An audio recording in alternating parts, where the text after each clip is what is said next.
El replec del sentir, de la pell al cor, fragment. Només les persones amb bon cor són capaces de veure segons què del món. De vegades veiem més aviat el rostre que la cara, és a dir, la pregonesa de l'humà que el color dels ulls. Puc sentir abans l'amabilitat d'una persona que veure com va vestida. I el mateix diria en d'altres situacions. Noto la vitalitat d'una planta abans que la forma precisa de les fulles o la bellesa d'una escultura abans que els materials d'aquesta feta. L'amor du a veure-hi o veure-hi més. Per això es fa referència a despertar el cor d'una persona. Despertar el cor és com eixamplar l'angle del sentir.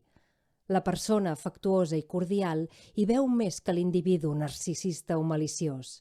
D'aquí que, fins i tot en l'extrem més passional, sigui molt millor estar cegat d'amor que no pas cegat d'odi. La meravella de la vida és la claredat d'aquest veure-hi, d'aquest sentir que fa de fonament.